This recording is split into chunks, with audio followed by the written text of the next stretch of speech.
محترم سامعین السلام علیکم۔ گرمی کے موسم میں جب سورج سر پر چمکتا ہے تو جانور، چرند پرند اور انسان بے چین ہو کر سائے کی تلاش اور ٹھنڈی ہوا کی جستجو میں ہوتے ہیں۔ پرندے پیاس کے مارے درختوں کی شاخوں میں منہ کھولے بیٹھے ہوتے ہیں اور بازار سنسان ہو جاتے ہیں۔ موسم گرما کی پہلی طلب فرد بخش مشروبات ہوتے ہیں تاکہ گرمی کی شدت کے احساس کو کم کیا جا سکے۔ ولایتی مشروبات ہمارے علاقائی موسمی تقاضوں کو پورا نہیں کرتے، ان کی بنسبت ہمارے دیسی مشروبات زیادہ فرد بخش ہوتے ہیں۔ اگر ساتھ رمضان المبارک بھی ہو تو پھر ان مشروبات کی اہمیت اور بھی بڑھ جاتی ہے۔ لیموں کی اسکنجبین، املی آلو بخارے کا شربت، دودھ دہی کی لسی، ستو کا شربت، بادام، خشخاش اور جو کا شربت، ان تمام مشروبات کا استعمال گرمی میں فرد کا احساس دلاتا ہے۔ یہ صحت و تندرستی دیتے ہیں اور توانائی بھی بحال کرتے ہیں۔ ان کو تیار کرنا بہت ہی آسان ہے اور کم خرچ میں گھر پر انہیں حفظان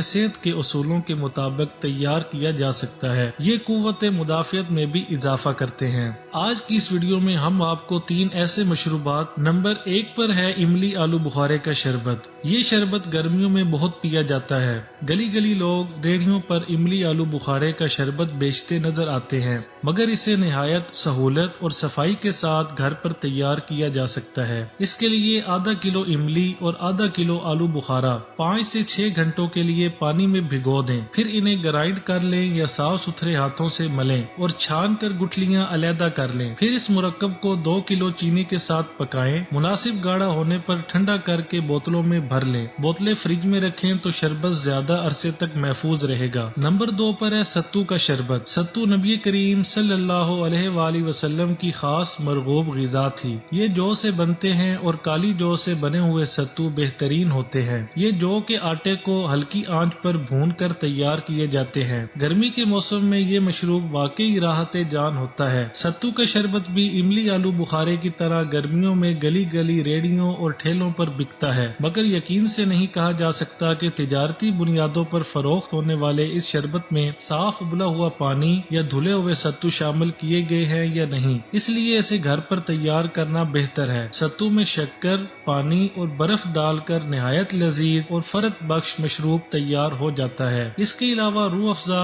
بزوری یا الائچی وغیرہ کے شربت میں 2 چمچ ستو شامل کرنے سے اسے زیادہ مفید بنایا جا سکتا ہے۔ نمبر 3 پر ہے لیمو کی اسکنجبین۔ لیمو تازگی، توانائی اور صحت دینے والا پھل ہے۔ یہ اینٹی بیکٹیریل ہونے کے ساتھ اس میں فاسفورس، فولاد اور وائٹامنز موجود ہوتے ہیں۔ لیمو کی اسکنجبین میٹھی بھی بنتی ہے اور نمکین بھی۔ یہ لیمو کے رس میں پانی اور حسب ذائقہ نمک یا چینی ڈال کر بنائی جاتی ہے۔ بعض گھروں میں چینی کا شیرہ تیار کر کے بوتلوں میں بھر کر رکھ لیا جاتا ہے اور جب ضرورت ہو سہولت سے لیمو نچوڑ کر اور شیرہ ڈال کر اسکنجبین بنا لی جاتی ہے۔ جبکہ اگر لیمو کے رس میں شہد اور پانی ڈال کر پیا جائے تو اس کی افادیت اور بھی بڑھ جاتی ہے۔ اس سے نہ صرف گرمی کی شدت کم ہوتی ہے بلکہ یہ دل کی صحت کے لیے بہت بہترین مشروب ہے۔ شوگر کے مریضوں کو سفید شکر سے پرہیز کرنا ہوتا ہے، البتہ ڈاکٹر سے پوچھ کر وہ شہد کی کچھ مقدار کا استعمال کر سکتے ہیں۔